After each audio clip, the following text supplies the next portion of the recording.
Your Steve Jones Show podcast is loading now. The Steve Jones Show podcast is sponsored by Sunbury Motors, North 4th Street in Sunbury, and Sunbury Motors Kia, routes 11 and 15 in Hummel's Wharf.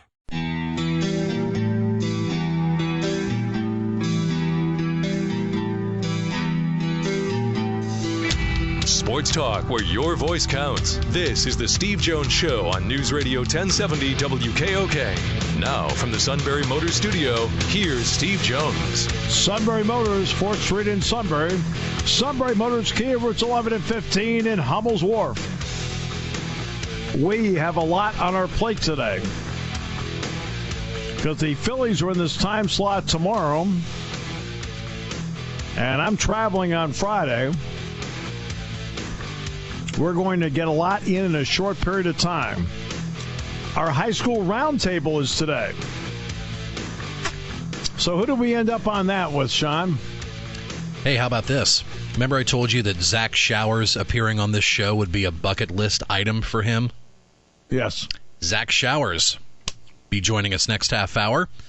In for Pat this afternoon. He'll call in, get a little read on Selinsgrove Berwick. Very Friday nice. night. Yes, looking forward to hearing from Zach. It's great having Zach on. It's great having somebody who actually desires to be on instead of coming up with excuses to not show. Who else is going to show? We will, of course, have Greg Wetzel, Steve Williams. They'll be talking both Lewisburg and Milton. Always there. Yes. I mean, always there. It's like an Aroldis Chapman fastball. You're assured it's going to be around 100. Mm-hmm. They're both will be here. And actually both with dentist appointments earlier today. So you're going to have play-by-play guys with the whitest, cleanest teeth. Not only today, but Friday night. I was texting them reminders this morning, and I invited Greg to come with me today to the Bucknell football luncheon. He goes, I would love to, but I got a dentist appointment. And then I got a text from Steve Williams. Put me on last just in case, because I got a dentist appointment. And my wife had a dentist appointment this morning. So wow. Yeah, everybody's getting scraped and cleaned up and ready to go. Anybody for Shikellamy? Yes. Who? Kevin Herr. Oh, he carved out some time for us. He did. Got his meetings done early today. Well, I'm sure they both went well. I'm hoping. So is he.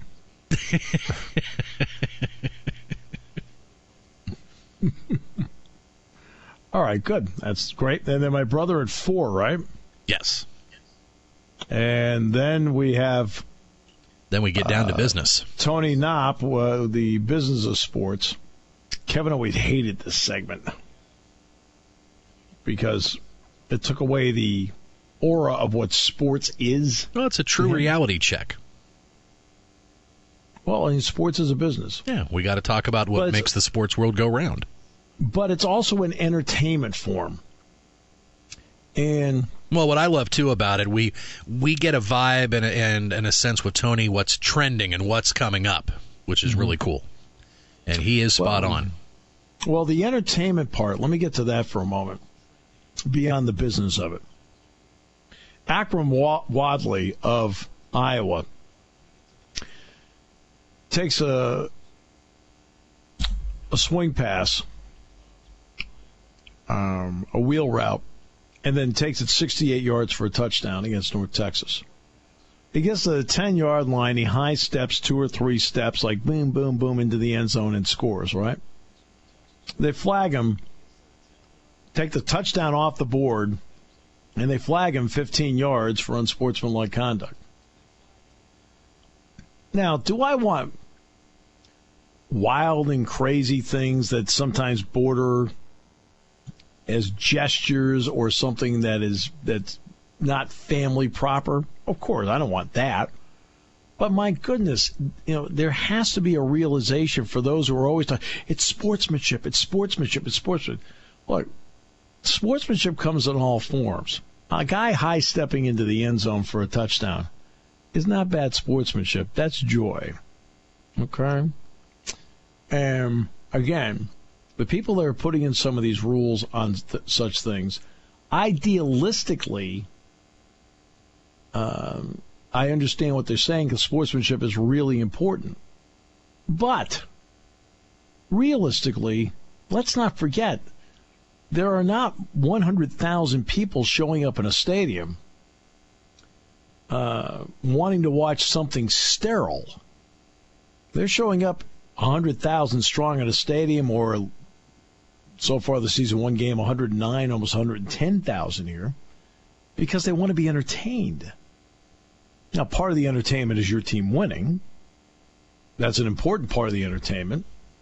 But they want to be entertained. It's something that they are attracted to, that they want to see. You don't want a stoic and staid performance from Adele when you go to see her. You want to see her go out there and perform like Adele. If you're a fan of someone else that, for example, let's go way back in time, right? But, for example, when you bought tickets to a Kiss concert, there's certain things you wanted to see at a Kiss concert with Gene Simmons and the gang, right? Because that's their MO. That's why you bought the tickets. Well, in football, basketball, baseball, whatever, right? It is an entertainment area. It may not be a concert, but it is entertainment. That doesn't mean you have to go wild and crazy, but you have to have a realization in the feel for the business. What is the business? Well, the business is part game and part entertainment. And I see something like that, and it goes back to what I've talked about before, and I've mentioned on the show before. People who put in the rules have good intentions, but do you have a good feel for what you just put in? Do you, as an official, do you have a good feel for what you're watching out there? And all those people went to the Iowa game, and this guy high steps it in there, and they're all, hey, it's great, that's cool, they loved it. Oh, it's a penalty. It is? Well, it's been a penalty for 2 years now. All right. Now, I understand it. I've always been a person that, to me, hey, hand the ball, celebrate with your teammates, move on. Yeah, that's always been my way of doing things. But I also understand that in 2017, with all these entertainment options out there, this is entertainment. It's entertainment. And to me, what he did high-stepping into the end zone was not crossing any lines at all. Now, do I want to see Barkley or any of those guys do that? No, but look, Penn State's already fun on its own merits to watch. They're exciting. They spread the ball around. They've got big play guys, playmakers that do exciting things on their own merit. And each coach has to teach their own thing and their own way of doing it. But at the same time, there also has to be a realization of what you are.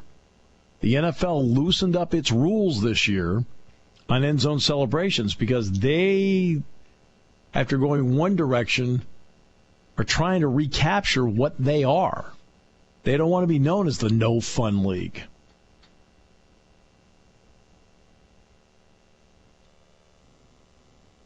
So you're seeing a little bit more in that area now. So that doesn't bother me. Now, again, I don't want anything obscene. I don't want anything that crosses dramatic lines. You sit there and go, what the heck was that? What are you doing here? Right? This is, we're not just entertainment. We are family entertainment. So remember that we are family entertainment. Need to remember that. But other than that, good, clean celebration. Nothing wrong with that. You just did something really cool and big. Just a thought. I mean, he did that, and I was like, all right, you penalize that? Really? That's a penalty. It's a 15-yard penalty and no points. All right. Let's just regulate this thing into the turf. Okay, very nice. Yeah. We're going to regulate joy now.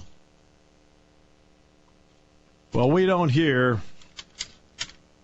That's why we're going to have on Greg Wetzel, Steve Williams, Zach Showers. Then we'll rip the joy out from underneath you and bring the suit on. Stop. Stop laughing. Grip it and rip it.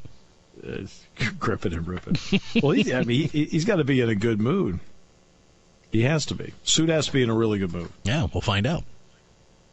Hey, it's a big win last week for them. That was huge. It was a huge win. Yep. Right. Gabe Tilford, one-man wrecking crew for the Braves, for sure. And now they get to go to Williamsport on Friday night, and if they're able to parlay a win out of that, they can get some precious bonus points. That will help them in the long run with the district points, as we're, believe it or not, getting to the halfway mark of the season already. Yeah, I was thinking about bonus points just the other night. But that was while you're on the golf course, wasn't it? No, I wasn't looking for any bonus points there. I was looking to get the fewer. It's amazing that game's about fewer strokes, not more. Of course, you weren't golfing last night. You took in practice and then went over to the Pagula Ice Arena. I did see some of the Penguins game last night. How was it? I was all right. I mean, Archibald, Oli Mata was there. Let's see. Archibald, Carl Hagelin played. Good call by you. You said Jack Eichel would be playing, and look who hit the overtime goal. Yeah, Eichel's good, though. Yeah, he is. I think he had a couple of assists in that game to go with the goal. But you can see he is a cut above. You can see certain guys, like when Brian Rust was out there, when Carl Hagelin was out there, when Oli Mata was out there, you could tell they were a cut above the other guys. You'd see it. When Eichel was out there, you could see he was a cut above the other guys. But, I mean, it was fun. I left. I was not there for overtime, just so you know. I was not there for overtime. I left with about 4 minutes to go in the second period. I just want to get a taste of it, go over and see it. And I did. It was good. The crowd was great. Every time Buffalo scored, every time the Penguins scored, yeah! And Buffalo was the home team. We'll come back with more in a moment here on News Radio 1070 WKOK.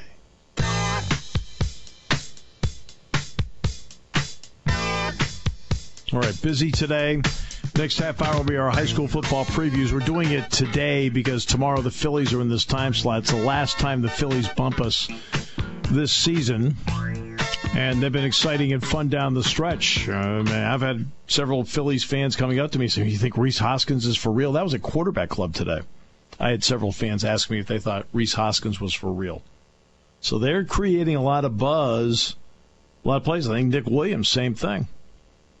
A lot of people are excited about what he's done.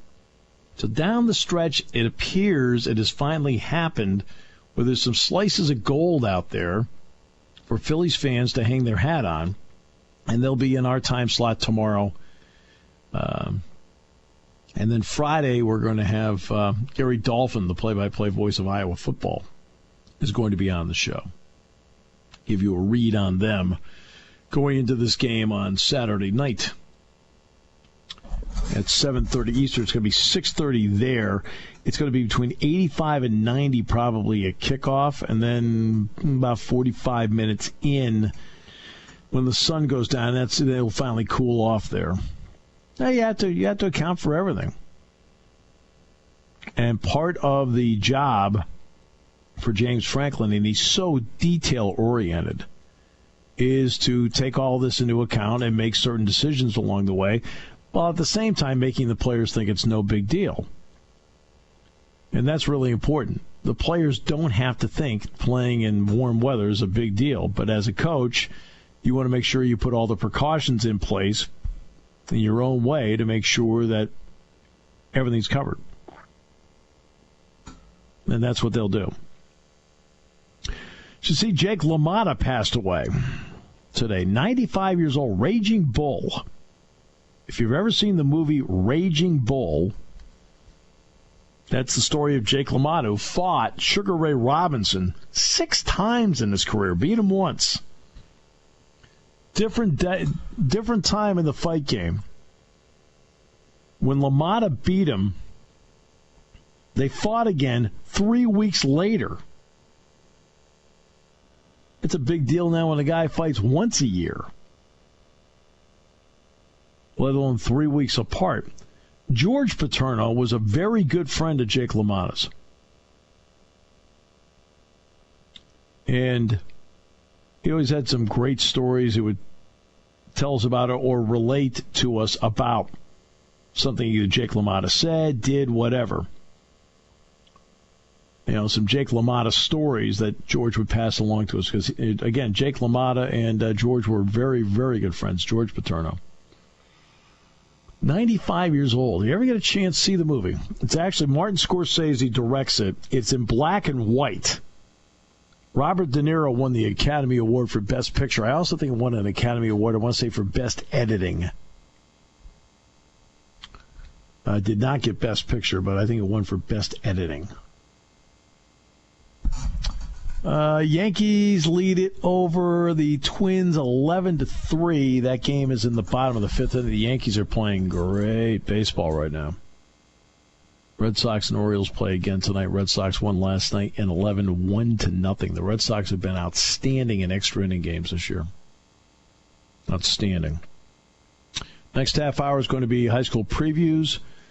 Then picks in the 4 o'clock half hour, and Tony Knopp, the CEO of Spotlight Ticket Management, joins us in the final half hour. Iowa play-by-play voice Gary Dolphin joins us on the Friday show. We'll put him on at 4:06 on Friday. Get you ready for the weekend. We gained some ground on your brother, by the way, in the picks. Oh, there's nowhere else to go. I know. He went from 6-0 2 weeks ago to last week 2-4. Reality set in. Boy, I think he took a few chances out there. Yeah, it gets a little bit different now this time of year. Now some people have some track records. Yeah. And once again, you texted us all the games that we're picking this week. Yep. And to my credit, once again, for the umpteenth consecutive week, I didn't even look at it.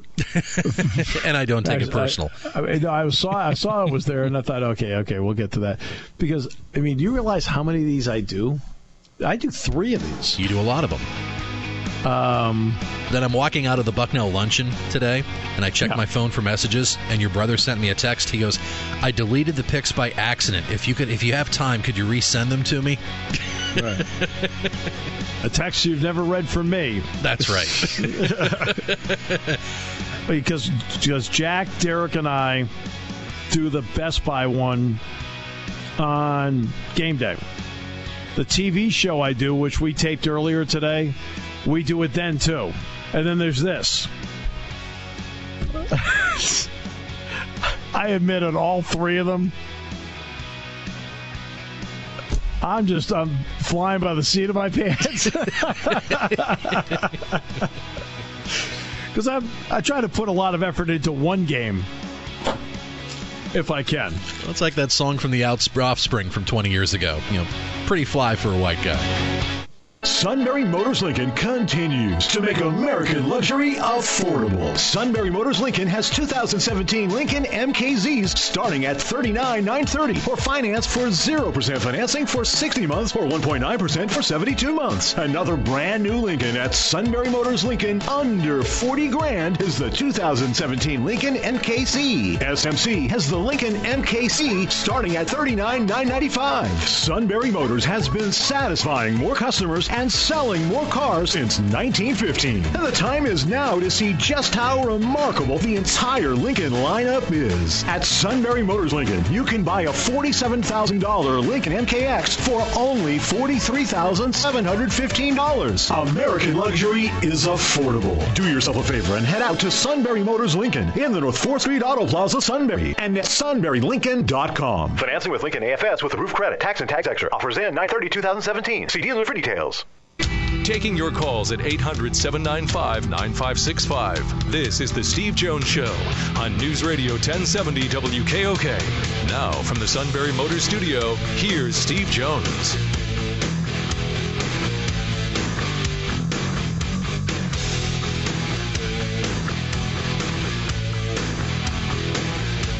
Great to be with you on this Thursday, or excuse me, on this Wednesday. Feels like Thursday because of the segments we have lined up today. We're going to be previewing high school football in this half hour. Next half hour, our picks. Final half hour, Tony Knopp, the CEO of Spotlight Ticket Management on the business of sports. So looking forward to talking to him about that. There's a lot of issues, starting out with the Los Angeles issue. And we'll get to that in just a few minutes. All right, let's get to our roundtable. Selinsgrove and Berwick will square off. Zach Showers, pleased to have him with us. Zach, great to have you on the family here. And to talk about the showdown with Selinsgrove and Berwick. Selinsgrove, a rarity for them. They have to bounce back after a loss. What were some of the key factors in that game on Friday night? Well, honestly, the Seals gave up a lot of big plays. They turned the ball over 3 times, and a lot of penalties were the big reasons why Selinsgrove didn't come out with a victory.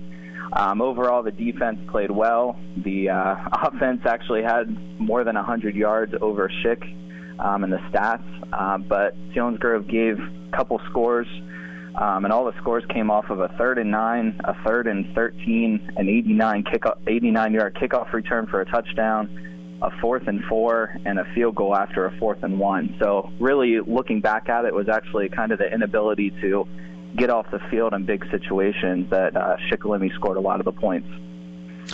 Well, and it's an interesting point you bring up, is with exercise and futility. How frustrated was everybody after a game like that, where you put yourself in a position to do big things and it doesn't come to fruition? Oh, it was very frustrating.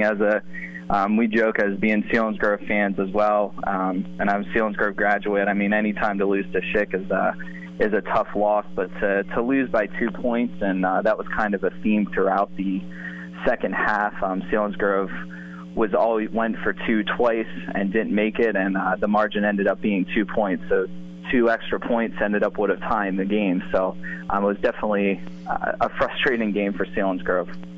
What about Berwick now? Let's get into the matchup with Berwick coming up on Friday night. What are a couple of areas that Selinsgrove wants to attack that can make a difference? Because matchups mean everything in these games. Yeah, they do. And looking at Berwick, they're going to be a tough team. They're a spread team. They're pretty balanced offensively, averaging over 300 yards per game, 136 passing and 176 rushing. But they've really been stout defensively. They only have allowed 130 yards per game. So I think it's going to be important for Selinsgrove to get off to a fast start on Friday. This is not an unfamiliar position for Selinsgrove to be in. Last year, they also lost to Shikellamy in the regular season and in a very emotional game. So to bounce back, it's not something uncommon for this team, and to have a senior-laden team and leadership, that's going to be really important to just get off to a fast start. Last year in the game, Selinsgrove actually only had 1 first down at halftime, but ended up coming through and won a tough 17-14 game in Week 5, which led to 5 straight wins by the Seals before eventually knocking off Schick again in district playoffs. Zach, great preview. Appreciate the time and the analysis very much. Thank you. All right, so we go from Zach Showers to Steve Williams because Milton's going to be in action taking on Bloomsburg. Steve, welcome back. Hope everything went well at the dentist today. Hello, Steve. Where'd Steve go? I don't know where he went. There we are. There he is. Okay. Steve, yep, I hope... the teeth are straight and white. They're not falling out yet, so I'm in good shape. All right, we all have certain standards. That appears to be a bottom line one. Yeah. The falling out one is really important. Yes, I agree with that completely. All right, let's get to Milton. Let's start with the Apollo 13 line. When they sit there and they say, okay, what do we have on the spacecraft that's good? Well, last week, Milton had the lead in a football game for the first time in 3 years. The last game that they won was against North Penn Liberty, and that was their last lead on a football field. The bad news is it only lasted about 8 seconds because Danville returned the ensuing kickoff for a touchdown, and then things kind of went downhill from there for them. But doing that also shows progress along the way. It's not the progress the coaching staff wants, but there are times you have to take baby steps, correct? Yes, yeah, absolutely. And, the coaches really are not unhappy with where they're at. they're looking at where they started from, who they had to work with, and how they've progressed. Their easy games are over. Last week Danville was undefeated. This week the only loss Bloomsburg has is against Danville. Southern Columbia, Mount Carmel. He said, we're getting better. We're just not really getting much of a chance to show it because of the opponents that we have. And that's been the way the scheduling's been for the last couple of years for them. All right, we've talked about the defensive issues along the way. How many guys right now, Steve, are playing two ways? And is there any way other than just pure player development that you can get better on defense? Well, pure player development. There's only 3 or 4 guys. There's 3 that start, another one that comes in that play both ways. So they're not. It's not for lack of fitness, not being tired or anything. What Danville did last week, and I think we'll probably even see it more, they did it more effectively than anybody, is they went no huddle for the full first half.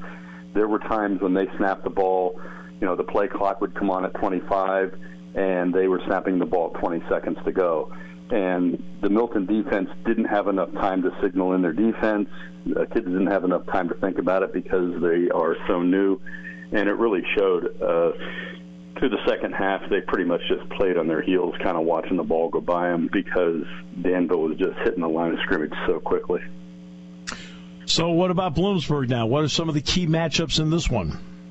Well, Bloomsburg's a running team. They don't have much of a passing game, so if they could somehow figure out how to stop that run. They've not been able to do that yet with some pretty good running backs. So that's really where they need to focus on against Bloomsburg. They're able to move the ball. They're able to score. They've got, some good, skilled people. They've just got to figure out how to use them more. They've got a pretty good up-the-middle running game, too. They've got a 225-pound fullback, and, when he hits that line with a head of steam, he's a tough boy to bring down. And they're throwing to him more out of the backfield. So they're trying to figure out more ways to get the ball to him. All right. Hope you're feeling better. Hope all the Novocaine wears off and you're just fine. Well, hey, thanks a lot for the concern. Okay, thanks, Steve. Always great to hear from you. Yep. Somebody else who went to the dentist today, and we are just loaded with people hitting the dentist, and that would be, of course, our good friend Greg Wetzel. He's got Lewisburg and Columbia at Susquehanna at 7:30 on Friday night. First of all, how are you feeling? I'm great. I love that dentist. Oh, I bet you do. I'm lying. But you feeling all right? Yeah, I'm feeling great. Good. Yep. All right. So, same thing with you. They got obviously a really tough one with Southern Columbia coming up, so I'll start with that. I mean, what on the spacecraft is good? Boy, I tell you, I hope we can find one positive this week against Southern Columbia. Last week against Jersey Shore, we made the initial stop. We get the ball on about our 12-yard line, fumble the first play. And they were going to run a little, it was like reverse, and then the quarterback throwing. The receiver was wide open. Who knows? But Jersey Shore dominated that game, and that's the scary thing about coming into this game. What can Lewisburg do offensively against Southern Columbia's defense, who's only given up 3 points a game? Do you get concerned at all about confidence level going into a particular week, or because they're so young, you're not that worried about it? No, I think that's something that they have to worry about in the stretch of games that they're in right now with Jersey Shore, then Southern, Montoursville, Danville coming up. That confidence is a big issue for these kids right now. I think certain players are confident in their ability, but as a team, I think the offensive line is what really is lacking the confidence right now to go out and do the job. Is that a question of youth, injuries, lack of cohesion? What is that a question of? I think it's more a question of youth, like you say, the inexperience that they've had, put in some tough situations. I mean, last week Jersey Shore was rushing 6-7 guys every play, and they're having trouble picking. Of course, with 5 guys blocking, they're having trouble picking that up. So I think their confidence is really hurting right now in that department. Now you got Southern Columbia. What is it about Southern Columbia that you appreciate the way they go about their business? They have a system, and they don't deviate from that system. And those kids are running those plays from probably midget football on up to varsity football. And, this is what I try to tell kids. And I know as a follower of Penn State for many years, Steve, people used to say we run the same play over and over and over again. But if it gains 4 or 5 yards a clip, what's the big deal?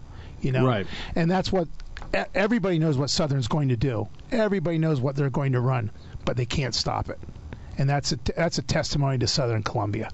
That's a real testimony to it. Just real quickly, their offensive line, part of it is you can't do it unless you have an offensive line that understands this as well. What is it about them that makes them a really good high school line? They play in a state playoff game, win or lose, the final game of the year. The next day, they're in the weight room getting ready for the next year. They don't pretend that football starts in August. Football is year-round sport for those kids over at Southern Columbia, and that is a huge difference. And realistically, the rest of District 4 is trying to play catch-up with them. Greg, always a pleasure. Appreciate it. Hope you are feeling better, by the way. I am. Thanks so much. All right, Greg Wetzel joining us. And now, Shikellamy, coming off their big win, hits the road to take on Williamsport. And with that, we bring in the suit. Steven, how are you today? Glad you could fit us into your very busy schedule. Listen, I always have room for you when it's convenient for me.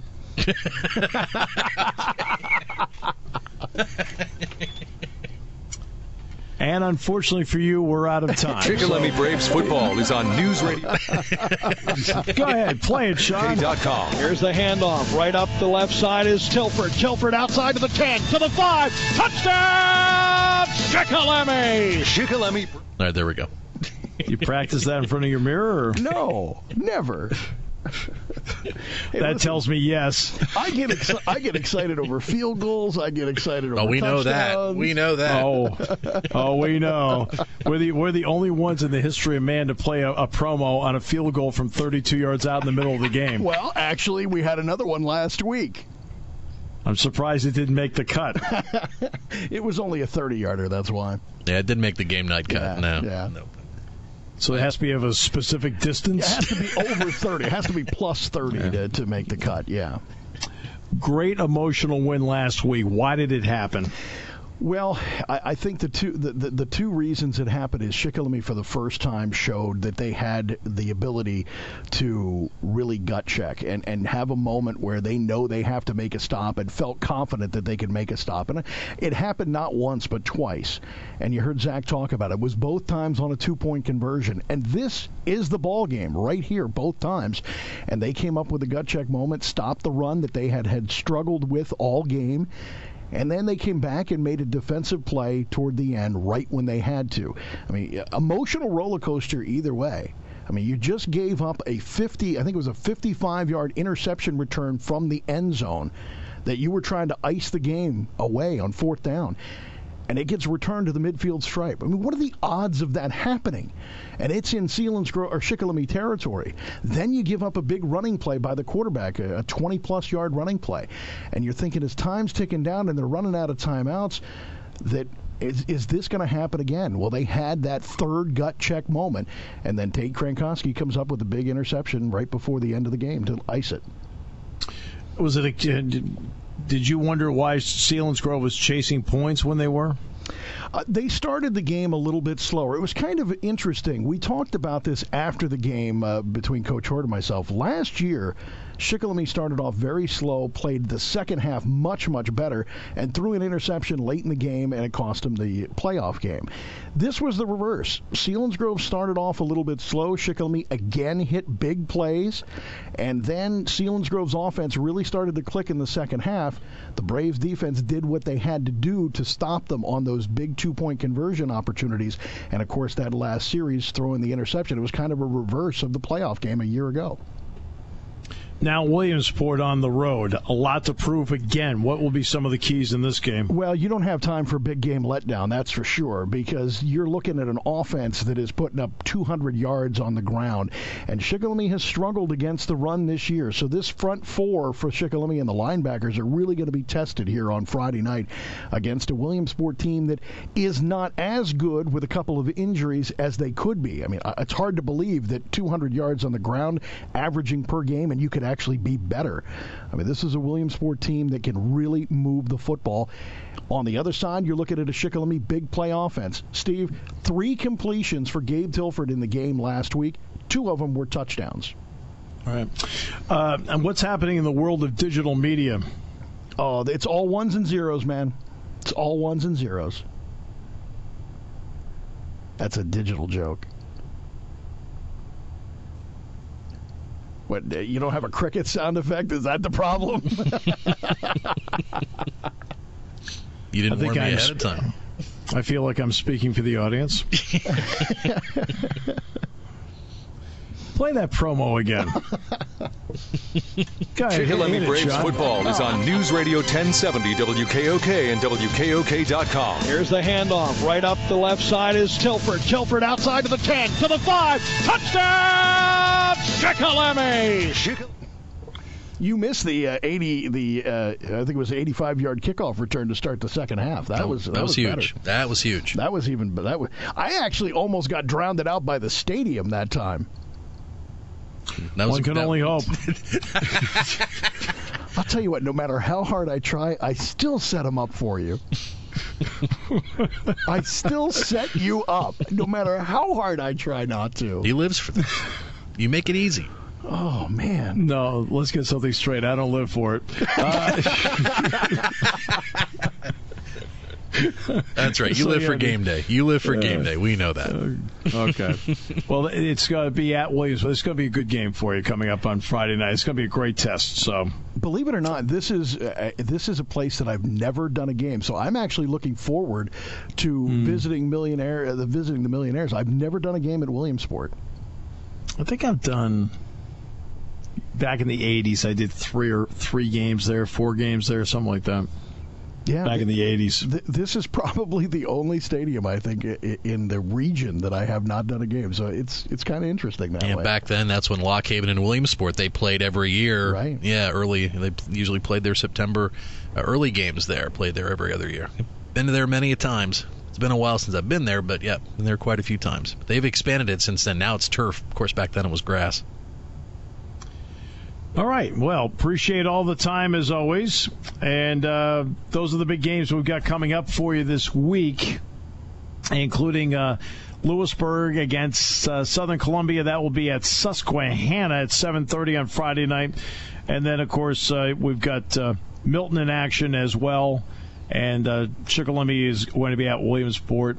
And Selinsgrove will be in action at Berwick as well. So we got all that. Selinsgrove on Eagle 107. Shikellamy on News Radio 1070 WKOK. Milton on WMLP. And on 100.9 The Valley, Lewisburg. Back with more in a moment on News Radio 1070 WKOK.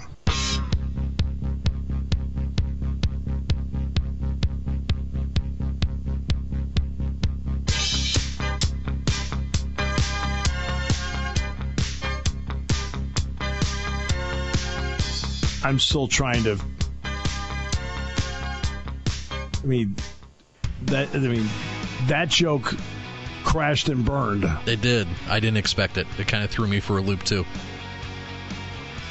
And then he's trying to explain it to us during the break, which, to his credit, I got to give him credit. He made it worse.